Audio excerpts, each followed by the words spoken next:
വിശാലിനിയുടെ ഇന്നത്തെ എപ്പിസോഡ് തുടങ്ങുമ്പോൾ കാലിൽ വീഴുന്ന ശാലിനിയെയും വിഷ്ണുവിനെയും അനുഗ്രഹിക്കുകയാണ് ശാരദാമ്മ. അതേസമയം അവിടെ വിവാഹവേദിയിൽ സത്യഭാമയുടെ അനുഗ്രഹം വാങ്ങുകയാണ് സുസ്മിതയും.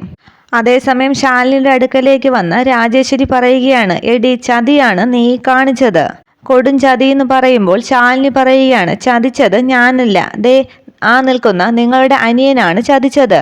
താലി താഴെയിട്ട് കല്യാണം വേണ്ടാന്ന് പറഞ്ഞ് മണ്ഡപത്തിൽ നിന്നും ഇറങ്ങി ഓടിയത് അയാളാണ്. നിങ്ങൾ അയാളോട് പറഞ്ഞാൽ മതി ഇത് ചതിയായി പോയെന്ന്. രാജേശ്വരി ചോദിക്കുകയാണ്, അതുകൊണ്ട് മിനിറ്റുകൾ കൊണ്ട് നീ വേറെ വരനെ കണ്ടെത്തുമോ? ഇവനെയും കൊണ്ട് തിരിച്ചു വന്നായിരുന്നല്ലോ ഞങ്ങൾ. അന്നേരം ശാലിനി പറയുകയാണ്, അത് ഗണിച്ച് കണ്ടെത്താൻ ഞാൻ ജ്യോത്സ്യനൊന്നും അല്ല. പിന്നെ വരൻ ആരായിരുന്നാലും എനിക്കിപ്പോൾ കല്യാണം നടക്കണമെന്നേ ഉണ്ടായിരുന്നുള്ളൂ. ബാലചന്ദ്രനെ വിവാഹം കഴിക്കാമെങ്കിൽ ഈ ലോകത്ത് എനിക്ക് വേറെ ആരെയും വിവാഹം കഴിക്കാം എന്നർത്ഥം. ദേ ആ നിൽക്കുന്ന ഭിക്ഷക്കാരനെ വരെ എന്ന് പറഞ്ഞ് ഭിക്ഷക്കാരനെ ചൂണ്ടി രാജേശ്വരിക്ക് കാട്ടിക്കൊടുക്കുകയാണ് ശാലിനി. അതേസമയം മുന്നോട്ട് വന്ന് ഗോപാലകൃഷ്ണൻ പറയുകയാണ്, ശാരദേ, ഇത് ചെയ്ത നിന്റെ മകളും ഇതിന് കൂട്ടുനിന്ന നീയും നിന്റെ മക്കളുമൊക്കെ അനുഭവിക്കുക തന്നെ ചെയ്യും, അല്ലെങ്കിൽ അനുഭവിപ്പിക്കും ഈ ഗോപാലകൃഷ്ണൻ എന്ന് പറയുമ്പോൾ ശാലിനി പറയുകയാണ്, അച്ഛൻ്റെ അനുഗ്രഹത്തിന് നന്ദി, അച്ഛനൊന്ന് ചെല്ലാൻ നോക്ക്, ഇവിടത്തെ കല്യാണ നാടകങ്ങളൊക്കെ കഴിഞ്ഞു. ശാലിനിയുടെ ഈ പരിഹാസം കേട്ട് രാജേശ്വരി ബാലചന്ദ്രനെ വിളിക്കുകയാണ്. നീ വാടാന്നും പറഞ്ഞ് നാണം കെട്ട വർഗമെന്നൊക്കെ പോകുന്ന രാജേശ്വരി പറയുന്നുണ്ട്. രാജേശ്വരിയും ഗോപാലകൃഷ്ണനുമൊക്കെ പോയ ശേഷം ശാലിനി വിജയലക്ഷ്മിയോട് പറയുകയാണ്, വിജയ ആൻറ്റി, എൻ്റെ വാക്ക് ഞാൻ പാലിച്ചു. ശാരികേച്ചിയുടെ വിവാഹത്തിന് മുമ്പേ എൻ്റെ വിവാഹം നടന്നു കഴിഞ്ഞിരിക്കുകയാണ്. ഇനി രാജീവ് സാറും ശാരികേച്ചിയുമായിട്ടുള്ള വിവാഹം അത് നടക്കണം. അതാണ് നിങ്ങൾ എനിക്ക് നൽകിയിരുന്ന വാക്കെന്ന് പറയുമ്പോൾ ഇതൊന്നും മനസ്സിലാകാതെ രാജീവ് ചോദിക്കുകയാണ്, വാക്കോ? എന്ത് വാക്ക്? അന്നേരം ശാരദാമ്മ പറയുകയാണ്, ശാലിനി വേറൊരു വിവാഹം കഴിച്ച് കുടുംബത്തിനുണ്ടായ ചീത്തപ്പേര് മാറ്റണമെന്നായിരുന്നു വിജയലക്ഷ്മി മുന്നോട്ട് വെച്ച ഉപാധി. അതുകൊണ്ടാണ് IAS എന്ന സ്വപ്നം പോലും ഇവള് വേണ്ടെന്ന് വെച്ചതും ഉടനെ ഒരു വിവാഹത്തിന് തയ്യാറായതും. അന്നേരം ഉച്ചത്തിൽ രാജീവ് ചോദിക്കുകയാണ്, എന്താ അമ്മ ഇതൊക്കെ? ഞാൻ അറിഞ്ഞില്ലല്ലോ ഈ വാക്കും കോപ്പുമൊന്നും. അന്നേരം ശാലിനി പറയുകയാണ്, ശബ്ദം ഉയർത്തണ്ട രാജീവ് സാർ, വിജയാൻറ്റി കാണിച്ചത് ഒരമ്മയുടെ സ്വാർത്ഥതയാണ്. അതിനെ ഞാൻ ഒരിക്കലും കുറ്റം പറയില്ല. ഞാൻ കാണിച്ചതോ എൻ്റെ സ്വാർത്ഥതയും. പക്ഷെ അത് ശാരികേച്ചിക്കും എൻ്റെ കുടുംബത്തിനും വേണ്ടി മാത്രമാണ്. പിന്നെ IAS അതൊക്കെ വിധിയുണ്ടെങ്കിൽ കിട്ടും. ഇതൊക്കെ കേട്ട് കരയുകയാണ് ശാരദാമ്മ. ഇതിപ്പോ എന്തായാലും എനിക്കൊരു കല്യാണം വേണമല്ലോ, ഇതിങ്ങനെ പര്യവസാനിച്ചു എന്ന് കരുതിയാൽ മതി. അന്നേരം വിഷ്ണു പറയുകയാണ്, ഇതിപ്പോ വാക്കുപാലിക്കലായാലും കല്യാണ നാടകമായാലും നടക്കേണ്ടത് നടന്നു കഴിഞ്ഞു. ഇനി എനിക്കെൻ്റെ വീട്ടുകാരെ വേണം ഇതുടനെ അറിയിക്കാൻ. എന്നിട്ട് ശാലിനിയെ നോക്കി വിഷ്ണു പറയുകയാണ്, എൻ്റെ ഭാര്യയ്ക്ക് കൂടെ വരാം, അവരെ ഞാൻ നിനക്ക് പരിചയപ്പെടുത്തി തരാം. വീണ്ടും ശാലിനി വിജയലക്ഷ്മിയോട് ചോദിക്കുകയാണ്, വിജയ ആൻറ്റി ഒന്നും പറഞ്ഞില്ലല്ലോ. അന്നേരം വിജയലക്ഷ്മി പറയുന്നു, പറയാനൊന്നുമില്ല, നീ വാക്ക് പാലിച്ചതുകൊണ്ട് ഞാനും എൻ്റെ വാക്ക് പാലിച്ചിരിക്കും. ശാരികയുടെ കല്യാണം രാജീവുമായിട്ട് തന്നെ അതുടൻ നടന്നിരിക്കും. ഉറപ്പല്ലേന്ന് ശാലിനി ചോദിക്കുമ്പോൾ ഉറപ്പെന്ന് പറയുകയാണ് വിജയലക്ഷ്മി. ഇത് കേട്ട് സന്തോഷിച്ച് ശാരികയെ നോക്കുകയാണ് ശാലിനി. അതിനുശേഷം വിഷ്ണുവിനോട് പോകാമെന്ന് പറയുകയാണ് ശാലിനി. തലയാട്ടി സമ്മതിച്ചിട്ട് മാല കഴുത്തിൽ നിന്നും ഊരി വിഷ്ണു പറയുകയാണ്, ശാലിനി വാ പോകാം. വിഷ്ണുവിൻ്റെയും ശാലിനിയുടെയും കൂടെ ശാരദാമ്മയും ശാരികയും ശ്യാമയും ദാസനും കമലിനുമൊക്കെ പുറപ്പെടുകയാണ്. പക്ഷേ വിഷ്ണുവും ശാലിനിയും എത്തുന്നതിന് മുമ്പ് സുസ്മിതയുടെ വിവാഹവേദിയിലേക്ക് എത്തുകയാണ് രാജേശ്വരി.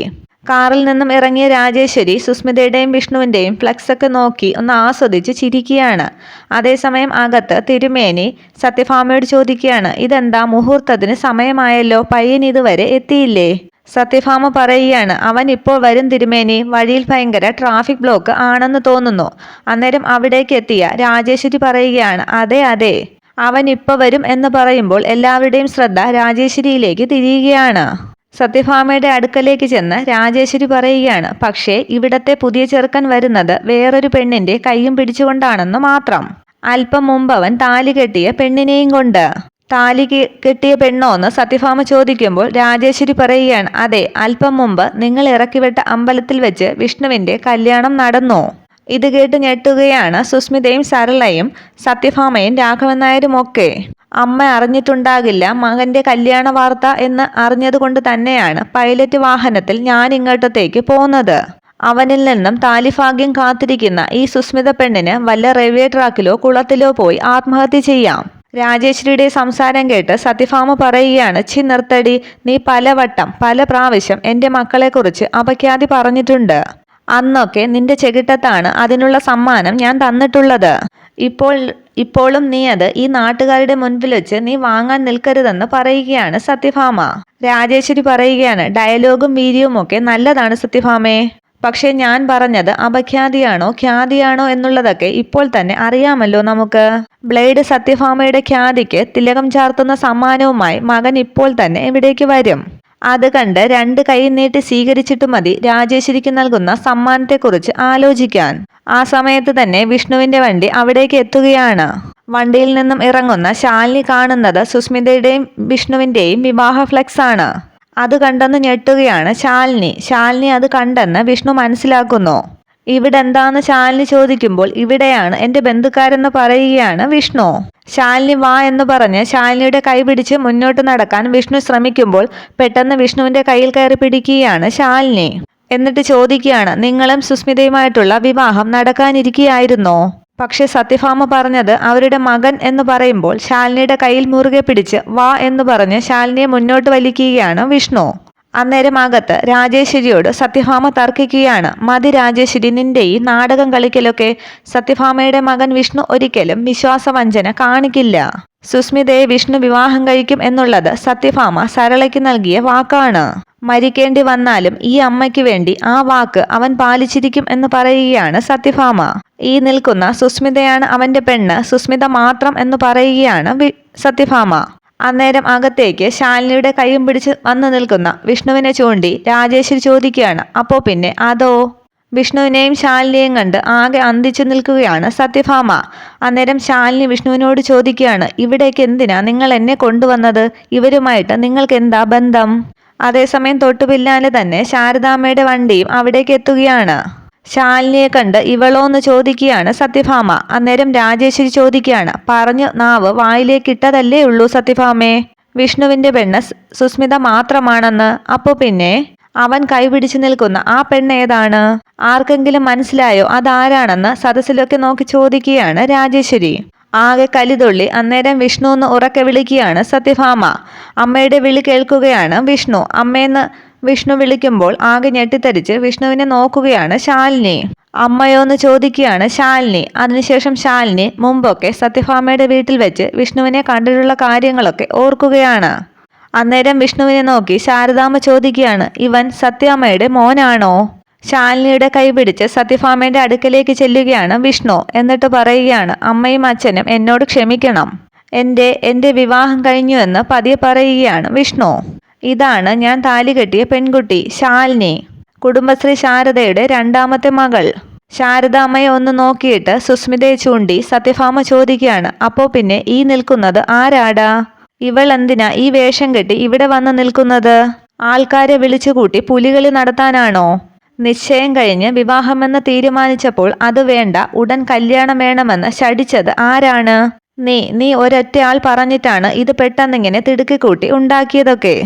അതപ്പോൾ സത്യഭാമയെ കോമാളിയാക്കാൻ വേണ്ടിയിട്ടായിരുന്നു അല്ലേ? അന്നേരം ആകെ സങ്കടപ്പെട്ട് നിറകണ്ണുകളോടുകൂടി നിൽക്കുകയാണ് സുസ്മിത. ഇതൊക്കെ കണ്ട് ചിരിച്ച് രാജേശ്വരി പറയുകയാണ്, അയ്യോ, കഥ മുഴുവൻ മനസ്സിലാക്കാതെ സംസാരിക്കരുതേ സത്യാമ്മേ. ഇതിൽ കുറ്റം നിങ്ങളുടെ മകന്റെ പക്ഷത്തല്ല മറ്റൊരാൾക്കാണ്. ഈ കല്യാണ പെണ്ണിന് തന്നെ എന്ന് പറഞ്ഞ് ശാലിനിയെ ചൂണ്ടി പറയുകയാണ് രാജേശ്വരി. അന്നേരം അവിടേക്ക് ദാസനും കമലനും എത്തുന്നു. അമ്പലത്തിൽ തൊഴുവാൻ നിന്ന വിഷ്ണുവിന്റെ കയ്യിൽ താലിയെടുത്ത് കൊടുത്തതും കെട്ടാൻ ആവശ്യപ്പെട്ടതും ഇവളായിരുന്നു, ഈ ശാലിനി. എന്നിട്ടും വിഷ്ണു മടിച്ചു നിന്നപ്പോൾ അമ്പലത്തിൽ നിന്ന് ഭിക്ഷക്കാരനെ കെട്ടുമെന്ന് പറഞ്ഞ് ഇവള് ഭീഷണിപ്പെടുത്തി. അപ്പോഴാണ് സത്യഭാമയെ വിഷ്ണു ഇവളെ കെട്ടിയത്. ഒരു പെണ്ണിന്റെ ഭാവി ജീവിതം സംരക്ഷിക്കാൻ വേണ്ടി മാത്രം എന്ന് പറയുകയാണ് രാജേശ്വരി. അന്നേരം സത്യഭാമ ചോദിക്കുകയാണ്, വിഷ്ണു തന്നെ കെട്ടണമെന്ന് ഇവൾ ആവശ്യപ്പെട്ടതിന്റെ കാരണം എനിക്ക് മനസ്സിലായില്ല. അതിനും മറുപടി രാജേശ്വരി പറയുകയാണ്, പണം തന്നെ, നിങ്ങളുടെ പക്കലുള്ള പണം മാത്രമാണ് സത്യാമ്മേ ഇവളുടെ ലക്ഷ്യം. രാജേശ്വരി പറയുന്നത് കേട്ട് അന്തം വിട്ടു നിൽക്കുകയാണ് ശാരദാമ്മയും ശാലിനിയുമൊക്കെ. സത്യാമ്മ അറിഞ്ഞിട്ടുണ്ടാകും എൻ്റെ അനിയൻ ബാലചന്ദ്രനും ഇവളുമായിട്ടുള്ള കല്യാണം നിശ്ചയിച്ചിരുന്നത്. ആ കല്യാണത്തിനെന്ന് പറഞ്ഞ് സമ്മതിച്ചാണ് ഇവള് കെട്ടിയൊരുങ്ങി വീട്ടിൽ നിന്നും പുറപ്പെട്ടത്. പക്ഷേ കോടീശ്വരിയായ സത്യഭാമയുടെ മകനെ കണ്ടപ്പോൾ ഇവള് ബാലചന്ദ്രനെ മറന്നു. എന്റെ അനിയൻ മിഴുമിഴാന്ന് നോക്കി നിൽക്കുമ്പോഴാണ് വിഷ്ണു ഇവളെ താലി കെട്ടിയത്. അന്നേരം ശാലിനി പറയുകയാണ്, കള്ളം, കള്ളമാണ് ഇവര് പറയുന്നതെല്ലാം. എന്നെ താലി കെട്ടാൻ പറ്റില്ല എന്ന് പറഞ്ഞ് ബാലചന്ദ്രൻ പേടിച്ചിറങ്ങി ഓടിപ്പോയി. ക്ഷണിച്ചു വരുത്തിയ സദസ്സിനെ അപമാനിക്കാതിരിക്കാൻ വേണ്ടി മാത്രമാണ് ഞാൻ മറ്റൊരു വിവാഹത്തെപ്പറ്റി ആലോചിക്കുന്നത്. പിന്നെ പണം മോഹിച്ചാണെന്ന് നിങ്ങൾ പറയുന്നുണ്ടെങ്കിൽ ഇവിടെ എത്തുമ്പോൾ മാത്രമാണ് ഞാൻ അറിയുന്നത് ഇദ്ദേഹം സത്യഭാമയുടെ മകനാണെന്ന്. ഇതെല്ലാം കേട്ടുനിന്ന് സുസ്മിത പറയുകയാണ്, നിർത്തടി നീ നിന്റെ അഭിനയം. എന്നിട്ട് സുസ്മിത ചോദിക്കുകയാണ്, വിഷ്ണുവേട്ടൻ ഭാമാന്റിയുടെ ആയിരുന്നുവെന്ന് നിനക്കറിയില്ല അല്ലേ? അന്നേരം സത്യഭാമ പറയുകയാണ്, ആ പറഞ്ഞത് കള്ളമാണ് എന്നുള്ളതിന് എനിക്ക് വേറെ തെളിവൊന്നും വേണ്ട സുസ്മിതേ. നിങ്ങളുടെ വിവാഹം ക്ഷണിക്കാൻ ഞാൻ നേരിട്ടാണ് ഈ ശാരദയുടെ കുടുംബശ്രീ വീട്ടിലേക്ക് പോയത്. വെഡ്ഡിംഗ് കാർഡും ഞാൻ കയ്യിൽ കൊടുത്തു, നേരിട്ട് തന്നെ. അപ്പോൾ ആ കാർഡിലെ ഫോട്ടോ കണ്ടിട്ട് നിങ്ങൾക്ക് മനസ്സിലായില്ലേ വിഷ്ണു എൻ്റെ മോനാണെന്ന്? അന്നേരം ശാരദാമ്മ സത്യഭാമ ലെറ്റർ കൊണ്ടുവന്നതും തുറക്കാൻ നേരം വീണ്ടും സംസാരമുണ്ടായതുമൊക്കെ ഓർക്കുകയാണ്. എന്നിട്ട് ശാരദാമ്മ പറയുകയാണ്, സത്യമായും ഞാൻ കാർഡ് തുറന്ന് നോക്കിയില്ല സത്യാമ്മേ. വരാൻ പറ്റാത്ത കല്യാണമായതുകൊണ്ട് ഞാനതെവിടെയോ മാറ്റിവെക്കുകയായിരുന്നു. പരിഹസിച്ച് സത്യഭാമ ചോദിക്കുകയാണ്, നല്ല ന്യായം. അപ്പോൾ പിന്നെ ഇവൾ ഉടുത്തിരിക്കുന്ന ഈ സാരിയോ എന്ന് പറഞ്ഞ് ശാലിനിയുടെ സാരി ചൂണ്ടുകയാണ് സത്യഭാമ. ഞാനിവൾക്ക് സമ്മാനമായി കൊടുത്തതല്ലേ ഇത്? എൻ്റെ മകൻ്റെ കഴുത്തിൽ കുരുക്കിടാൻ വേണ്ടി ഇവളിത് ആയുധമാക്കുമെന്ന് ഞാൻ സ്വപ്നത്തിൽ പോലും കരുതിയില്ല. ഏതായാലും എളുപ്പത്തിൽ ഉണ്ടാക്കാനുള്ള ഈ ബുദ്ധി ശാരദയുടെയോ അതോ മകളുടെയോ എന്ന് മാത്രം പറഞ്ഞു തന്നാൽ മതി എനിക്ക്. പണ്ടേ പണത്തിന് വേണ്ടി കൈനീട്ടി പലയിടത്തും കയറിയിറങ്ങുന്ന സ്ത്രീയല്ലേ നിങ്ങൾ എന്നൊക്കെ പറഞ്ഞ് ശാരദാമ്മയെ ആക്ഷേപിക്കുകയാണ് സത്യഭാമ. മക്കളോടും നിങ്ങൾ പറഞ്ഞു കൊടുത്തിട്ടുണ്ടാകും പിടിക്കുമ്പോൾ പുളിങ്കൊമ്പിൽ തന്നെ പിടിക്കണമെന്ന്. ഇതൊക്കെ കേട്ട് തലകുനിച്ച് നിന്ന് കരയുകയാണ് ശാരദാമ്മ. തൻ്റെ അമ്മയെ അപമാനിക്കുന്നത് കണ്ട് ശാലിനി പറയുകയാണ്, മതി ഈ പരിഹാസവും കുത്തുവാക്കുമൊക്കെ. എന്തു വേണമെങ്കിലും നിങ്ങൾക്ക് എന്നോട് പറയാം, പക്ഷേ എൻ്റെ അമ്മയെ വെറുതെ പുച്ഛിക്കരുത്. അന്നേരം സുസ്മിത ഇടപെടുകയാണ്. സുസ്മിത ചോദിക്കുകയാണ്, നിന്റെ അമ്മയെ പറഞ്ഞാൽ എന്താടി കുഴപ്പം? പണക്കാര് പയ്യന്മാരെ വലവീശി പിടിക്കാൻ നടക്കുന്ന പെണ്ണുങ്ങളുടെ അമ്മമാരും കേൾക്കേണ്ടി വരും പുച്ഛവും പഴിയുമൊക്കെ. ഇവിടെ നിന്റെ ഈ വൃത്തികെട്ട എന്ന് പറഞ്ഞ് ശാരദാമ്മയ്ക്ക് നേരെ കൈ ചൂണ്ടുമ്പോൾ പെട്ടെന്ന് ശാലിനി പറയുകയാണ്, അടിച്ച് നിന്റെ പല്ല് താഴെയിടും ഞാൻ. ഇത്രയുമാണ് നാളത്തെ എപ്പിസോഡ് വിശേഷങ്ങൾ. Okay, thank you.